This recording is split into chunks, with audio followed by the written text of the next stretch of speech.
오늘 함께 나눌 말씀인 창세기 39장에는 반복되는 한 단어가 있습니다. 그것은 바로 형통입니다. 사람들은 대개 이 형통이라는 것을 어떤 어려움 없이 성공적인 삶을 사는 것이라고 생각을 합니다.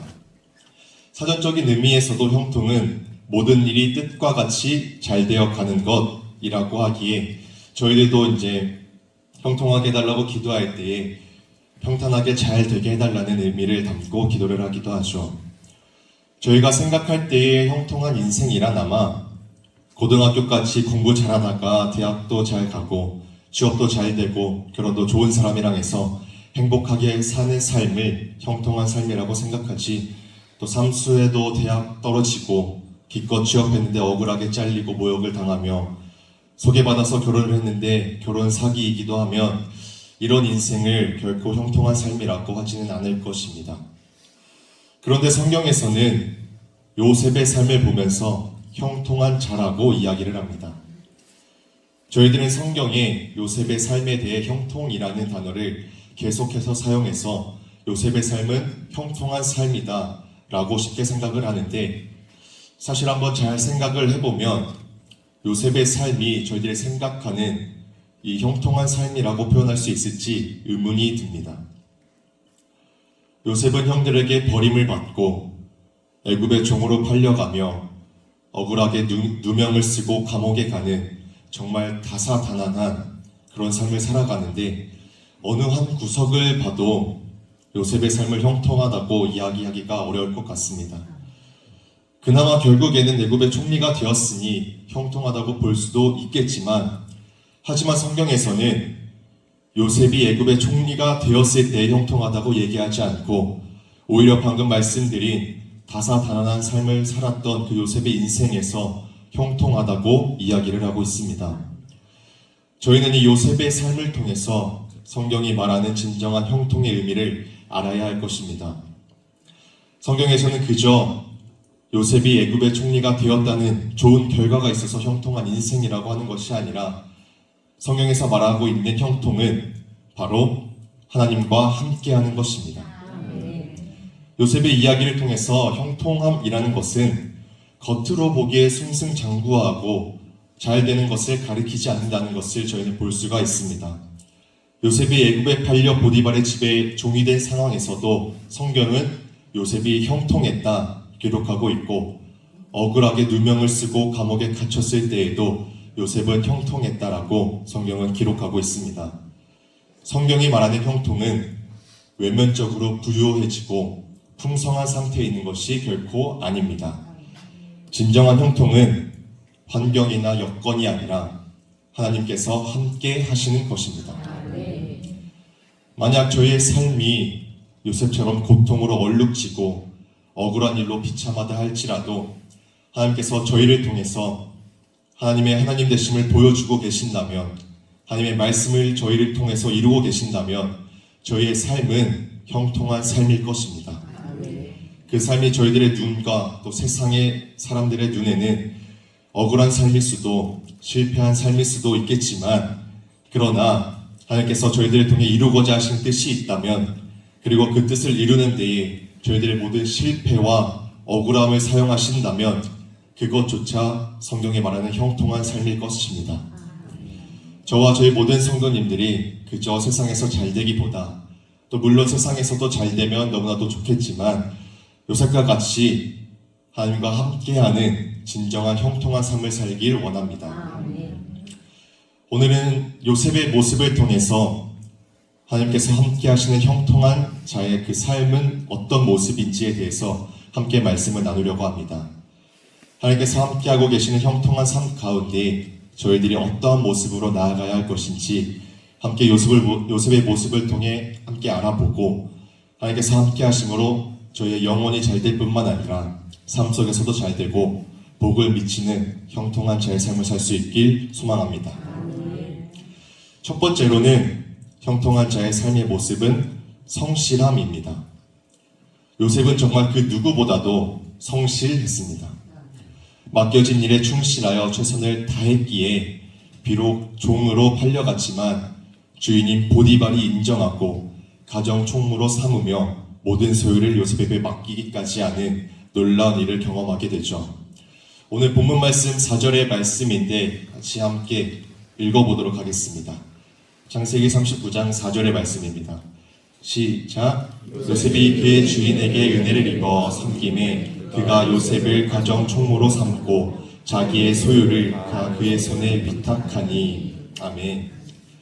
여기서 은혜를 입었다라는 말은 영어 성경이나 또 세번역 성경 등에서 보면 눈에 들었다라는 의미를 가지고 있습니다. 요셉은 비록 종에 불과했지만 맡은 일에 최선을 다하고 게으르거나 불평하지 않고 성실했기에 그러한 모습이 보디발의 눈에도 들었고 가정 총무로 삼아 모든 것을 맡게 되는 은혜를 누리게 되었죠. 저희들의 삶도 이와 같아야 할 것입니다. 요셉은 형들에게 버림받고 종살이까지 하는 상황 속에서도 최선을 다하고 성실했습니다. 저희들이 어떤 상황에 있더라도 받아들이고 또 있는 자리에 최선을 다하는 저희 모두가 되길 소망합니다. 그런데 여기서 요셉이 이렇게 맡겨진 일에 성실하게 임할 수 있었던 이유는 긍정적인 마음을 가진 요셉의 성품에서 비롯됐을 수도 있겠지만 요셉은 하나님께서 함께하는 형통한 자였습니다. 하나님께서 함께 하신다는 사실을 요셉은 알고 언제 어디서나 하나님 앞에서 행하는 고람대오의 신앙이 있었기 때문에 주어진 상황에 최선을 다할 수 있었다는 것을 저희가 오늘 함께 말씀을 통해 깨달을 수 있길 원합니다. 그렇게 요셉이 또 보디발의 아내가 유혹할 때에도 하나님 앞에서 죄를 지을 수 없기에 유혹에서 견뎌내는 믿음의 모습을 보일 수 있게 된 것이죠. 저도 이게 군대에서 또 사람들의 눈에 보이지 않더라도 하나님 앞에서 있으니까 언제나 동일하게 최선을 다해서 해야겠다 하고 다짐하면서 군 생활을 했었는데, 근데 이게 또 꼭 군대는 사람들이 보지 않는 어떤 감독하는 사람이 없으면 그냥 바로 제대로 안 하는 그냥 농땡이 피는 사람들이 자자하는 그런 집단입니다. 그래서 선임이나 간부님들이 없다 하는 순간 다들 농땡이를 피우기 시작합니다. 그래서 저도 참 이 코람데오의 신앙을 가지고서 열심히 해봐야겠다 했는데 참 그 가운데서도 에라 모르겠다 하는 순간들이 참 많아서 또 어려운 순간들도 참 많았던 것 같은데, 그래도 동기들이 농땡이를 피우고 있을 때 그 가운데서 열심히 하다 보면 꼭 선임들이나 간부님들이 오셔서 또 그 상황을 또 보시고 또 칭찬하고 또 인정해 주시는 그런 상황들이 많이 또 있더라고요. 그리고 또 그렇게 살다 보니까 또 중간에 군종병이라는 또 귀한 자리로 차출이 되어서 하나님께 기이 쓰임 받고 저녁까지 또 잘 할 수 있지 않았나라는 생각이 듭니다. 이렇게 삶 속에서 하나님 앞에 최선을 다하면 하나님께 인정받을 뿐만 아니라 세상에서도 인정을 받고 칭찬받는 기분 좋은 일이 생기는 것을 많이 경험하게 되는데, 성실한 사람은 정말 인정을 받을 수밖에 없는 것 같습니다.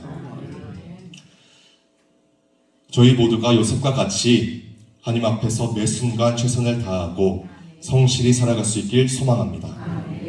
저희 교회에서도 이것저것 돌아다니다 보면 보이는 문구가 하나가 있습니다.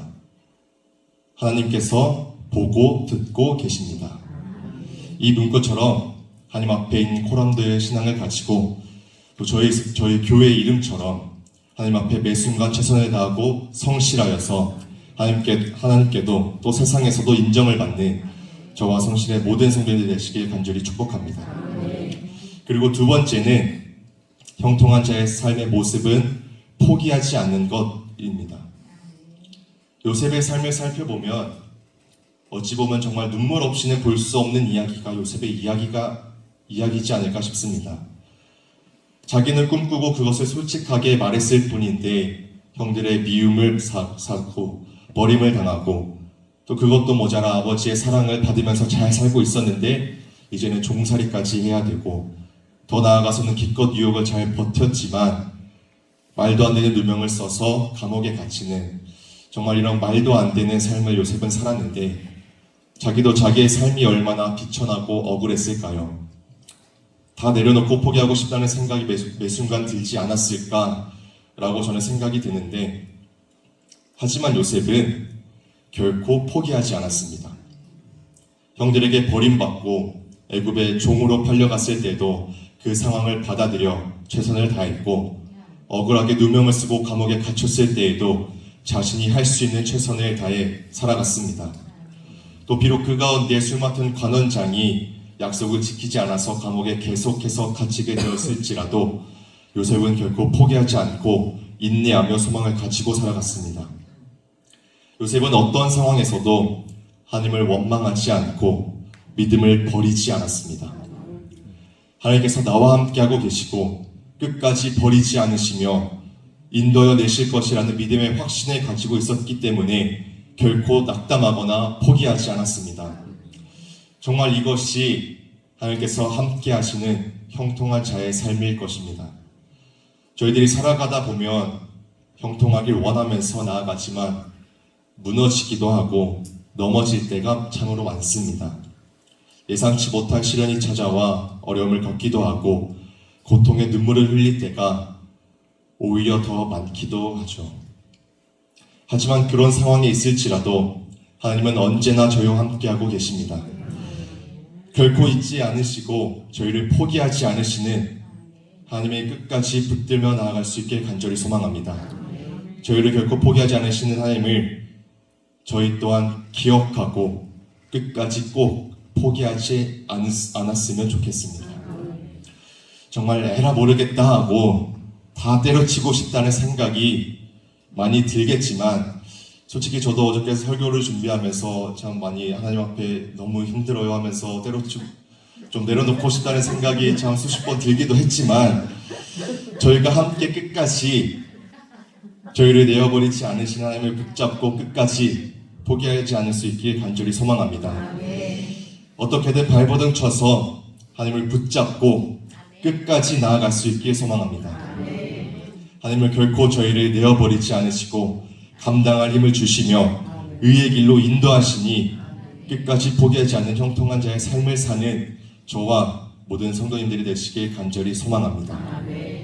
이제 말씀을 마무리하도록 하겠습니다. 이 말씀으로 마무리를 하기 원하는데, 오늘 본문 말씀인 창세기 39장 5절의 말씀입니다. 저희 같이 한번 함께 마지막으로 읽어보도록 하겠습니다. 시작. 그가 요셉에게 자기의 집과 그의 모든 소유물을 주관하게 한 때부터 여호와께서 요셉을 위하여 그 애굽 사람의 집에 복을 내리심으로 여호와의 복이 그의 집과 밭에 있는 모든 소유에 미친지라. 아멘. 이 형통한 자의 삶은 그저 나 하나만 잘 되는 것이 아니라 주변에까지 복을 미치는 삶입니다.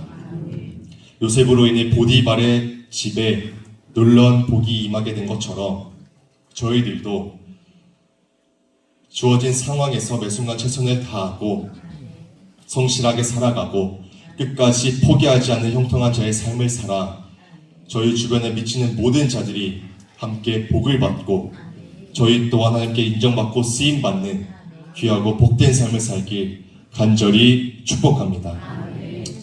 기도하도록 하겠습니다.